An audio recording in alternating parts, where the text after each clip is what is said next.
नमस्कार दोस्तों, आपका स्वागत है हमारा इस न्यू वीडियो में। दोस्तों, आज का इस वीडियो में हम बात करेंगे कि क्या लगता है आपको राजस्व महाअभियान सक्सेसफुल हो पाएगा नहीं।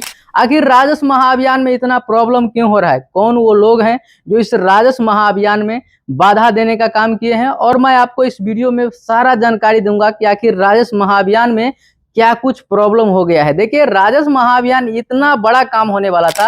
आपको पता होगा कि बिहार में सबसे ज्यादा अगर किसी प्रकार का विवाद होता है तो वो भूमि विवाद होता है, जमीनी विवाद होता है। आप देखेंगे भाई भाई को मार देता है, बाप बेटा को मार देता है।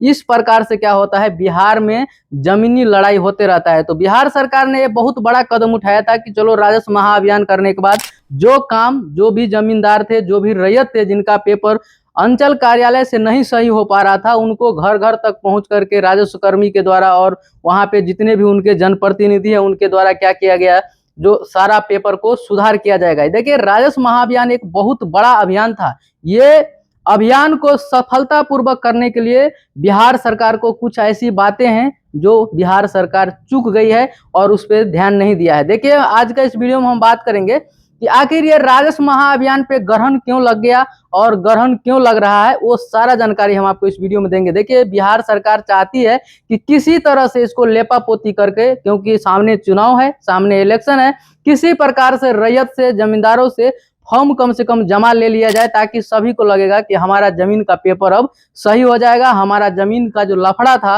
वो ठीक हो जाएगा। मैं आपको बता दूं, देखिए, बिहार सरकार सोचती थी कि चलो ये सर्वे हो जाएगा तो बहुत बड़ा काम हो जाएगा।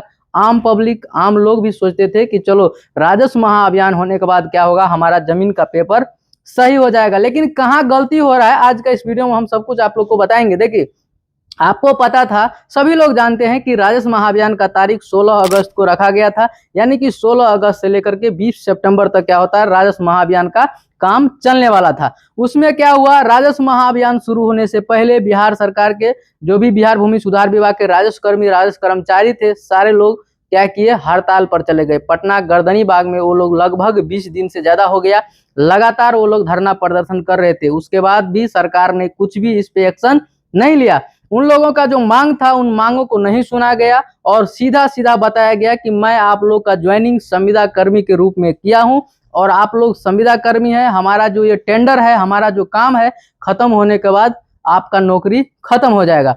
मैं इसका पूरा विश्लेषण करूंगा कि आखिर क्यों राजस्व कर्मी धरना दे रहे थे, क्यों इस प्रकार से वो लोग धरना प्रदर्शन कर रहे हैं, सारा डिटेल में हम आप लोग को समझाएंगे। वीडियो अंत तक देखिएगा, तब जाके आपको सारा जानकारी समझ में आएगा। देखिए, बिहार सरकार क्या करती है, बिहार भूमि सुधार विभाग के द्वारा एक जो है सो नोटिस जारी किया जाता है कि आप जितने भी धरना प्रदर्शन में गए हैं, सभी लोगों से रिक्वेस्ट है कि आप लोग 31 अगस्त तक वापस आ जाइए, आपका जो है सो नौकरी नहीं जाएगा।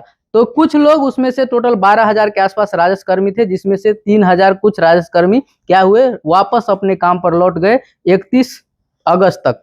लेकिन उसके बाद जो 7 से 8,000 रह गए राजस्व कर्मी, उनके लिए क्या हुआ, तो फिर से भूमि सुधार विभाग के तरफ से एक और नोटिस जारी किया गया कि अब आप लोग को और 3 दिन का टाइम दिया जा रहा है, यानी कि 3 सितंबर तक का समय दिया जा रहा है। अगर आप वापस अपने काम पे लौट जाते हैं, आप आके कार्यालय में काम करने लगते हैं, तब जाके हम आप लोग के बारे में कुछ सोचेंगे। लेकिन उसके लिए ऑफिशियली कोई नोटिस जारी नहीं किया गया कि हाँ ठीक है, आपका जो मांग है उसको हम एक्सेप्ट करते हैं, आपका सैलरी बढ़ाना है हम बढ़ा देंगे, या आपका तनख्वाह 4 महीना के बाद मिलता है तो हम उसको मंथली कर देंगे कि हर महीने आपका सैलरी मिलेगा, या आप 60 साल के लिए बोल रहे हैं तो ठीक है, इस पर हम कुछ विचार विमर्श करेंगे और बताएंगे कि कब तक आप लोग को ये 60 साल तक के लिए किया जाएगा। लेकिन ऐसा कुछ ऑफिशियल नोटिस देखने को नहीं मिला। सिर्फ सोशल मीडिया के जरिए बिहार भूमि सुधार विभाग के दीपक कुमार सिंह आपको क्या करते हैं, आकर के मीडिया के सामने बोल देते हैं कि हमने जो है सो जो भी राजस्व कर्मी 3 सितंबर तक जो वापस काम पे नहीं लौटे, उन सारे राजस्व कर्मियों को क्या किया गया है, बर्खास्त कर दिया गया है, टर्मिनेट कर दिया गया है, नौकरी से निकाल दिया गया है। अब वो लोग रोड पे आ गए हैं कि उनके पास न नौकरी है, न अब किसी प्राइवेट सेक्टर में कहीं जाके वो लोग काम भी कर सकते हैं, क्योंकि वो लोग का पढ़ाई होने के बाद उन्होंने क्या किया, बिहार सरकार के अंतर्गत जो वैकेंसी आई उसमें जॉब करने लगा। देखिए, अब हम यहाँ पे आप लोग को एक पॉइंट बताएंगे कि आखिर बिहार सरकार जब बोल रही है, बिहार सरकार का जो है सो कहना है कि अगले 5 साल में हम 1 करोड़ रोजगार देंगे। आप लोग सभी लोग सुने होंगे, सोशल मीडिया अगर आप देखते हैं तो आप लोग सभी लोग जानते होंगे कि बिहार सरकार कहती है कि अगले 5 सालों में हम 1 करोड़ रोजगार देंगे और नौकरी दोनों, रोजगार और नौकरी दोनों को मिला करके 1 करोड़ हम देंगे। तो मैं अब आप लोग से कहना चाहूंगा कि आप लोग कमेंट में जरूर बताइएगा। बहुत सारे लोग गलत कमेंट भी करते हैं कि उन लोग को परमानेंट क्यों किया जाए। तो देखिए, मैं आपको बता देता हूं, अगर 10,000 लोग को परमानेंट किया जाएगा तो बिहार में कम से कम 10 करोड़ लोगों को क्या होगा, सुविधा मिल जाएगा। कैसे सुविधा होगा? देखिए, अगर वो 10,000 राजस्व कर्मी या 12,000 राजस्व कर्मी परमानेंट हो जाते, ये राजस्व महाअभियान अच्छे से हो जाता, जितने भी जमीन का प्रॉब्लम था वो प्रॉब्लम ठीक हो जाता, तो क्या होता, बिहार में किसी प्रकार का विवाद नहीं होता, जमीनी विवाद नहीं होता, जमीन को लेकर भाई भाई में लड़ाई नहीं होता, पड़ोसी से पटीदार से लड़ाई नहीं होता। लेकिन ये राजस्व महाअभियान क्या हुआ, अब समझ लीजिए, आप पेपर तो जमा कर रहे हैं लेकिन उसका 100% कोई सत्यापन नहीं कर सकता है, कोई बता नहीं सकता है आपको कि राजस्व महाअभियान में आप पेपर जमा कर रहे हैं तो क्या आपका पेपर 100% सही हो पाएगा या नहीं हो पाएगा। उसका कारण हम आपको बता रहे हैं, इस वीडियो को देखिएगा लास्ट तक, तब जाके आप लोग को कॉन्सेप्ट क्लियर होगा।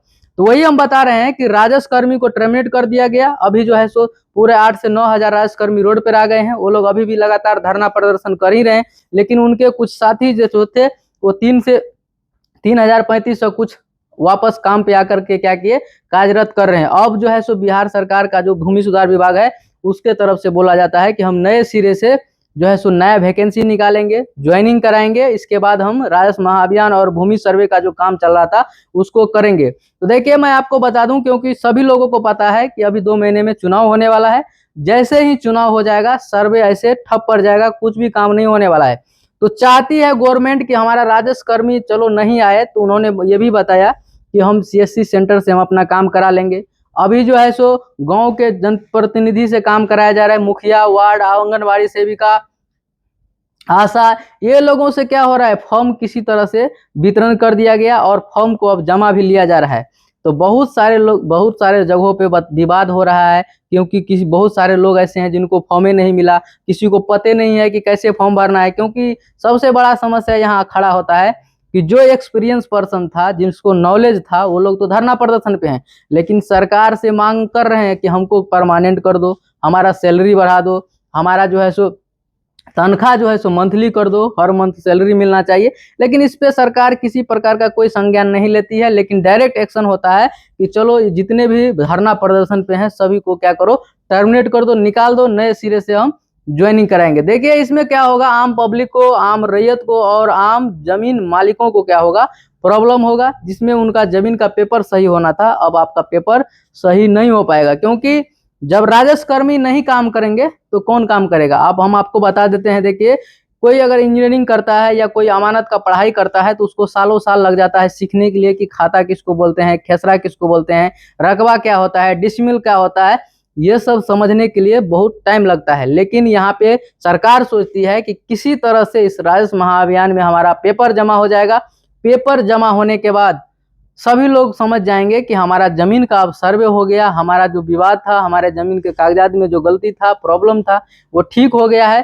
तो ऐसा आप लोग का सोचना हमको लगता है कि गलत न साबित हो जाए, क्योंकि राजस्व कर्मी को निकाल दिया गया है नौकरी से। मैं अब आपको बात करूंगा थोड़ा सा राजस्व कर्मी के बारे में। देखिए, राजस्व कर्मी को आखिर निकाला क्यों गया। देखिए, जब सरकार बोल रही है कि अगले 5 साल में हम 1 करोड़ रोजगार देंगे, तो 1 करोड़ रोजगार जब दे ही रही है, ऐसे भी 12,000 लोगों को नौकरी दे ही दिया है, तो फिर उसको सैलरी भी दे रहा है, तो उसको परमानेंट करने में क्या जाता है। 1 करोड़ में से आप 10,000 निकाल दीजिए, अरे 12,000 निकाल दीजिए, आप 88,000 का जॉब दीजिएगा, क्या दिक्कत है। अगले 5 साल में आप 88,000 को नौकरी दीजिएगा। अभी बताया जाता है कि फिर से नए सिरे से वैकेंसी निकाला जाएगा। अब हम आपको बता देते हैं, जो भी राजस्व कर्मी इसमें काम कर रहे हो, कोई भी हो, इस जगह पे हम भी हो सकते थे, या आपका कोई भाई हो सकता है, या आपका कोई रिलेटिव हो सकता है, कोई भी काम कर सकता है। मान लीजिए अगर कोई नौकरी ज्वाइन किया, किसी को नौकरी हो गया, वो बहुत खुश होता है, उसका परिवार, घर द्वार सब कुछ उसी से आश्रित हो जाता है और उसी से चलता है। अगर किसी को नौकरी हो जाए, अगर 3 साल के बाद उसको नौकरी से निकाल दिया जाए, तो आप सोच सकते हैं कि उस पर क्या बीतेगा और क्या समस्याएं आएगी। क्योंकि जब नौकरी होता है आदमी को तो पैसा आने लगता है, तो सारा कुछ का सेटअप बन जाता है कि आखिर पैसा आने के बाद कौन सा काम करना है, घर में मम्मी को, पापा को, दवा के लिए, हॉस्पिटल के लिए बहुत सारा प्रॉब्लम रहता है। तो जो लोग 3 साल नौकरी कर लिए हैं, अगर उसको जब राजस्व महाअभियान खत्म हो जाएगा, सर्वे का काम खत्म हो जाएगा 1 से 2 साल में, तब उसको नौकरी से निकाल दिया जाएगा। तो वो लोग कौन सा काम करेंगे? ये सवालों का जवाब सरकार को ही देना चाहिए कि आखिर वो लोग क्या काम करेंगे।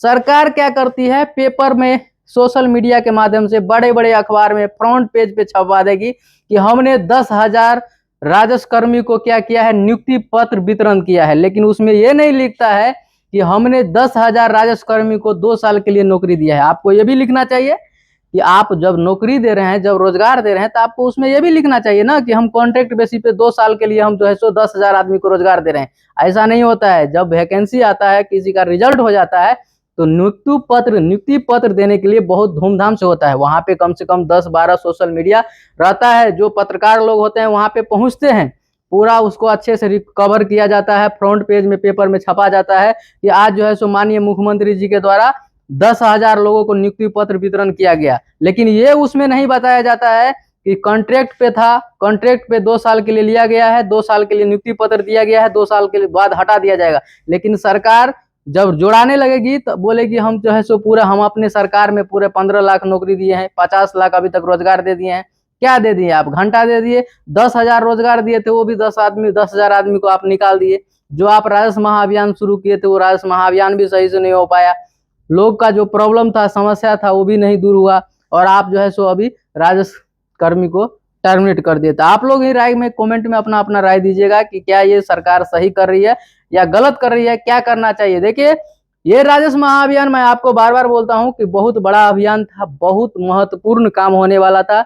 ये इतना अच्छा काम था कि इससे सारे लोगों का समस्या दूर होने वाली थी, सारे लोगों का प्रॉब्लम खत्म हो जाता।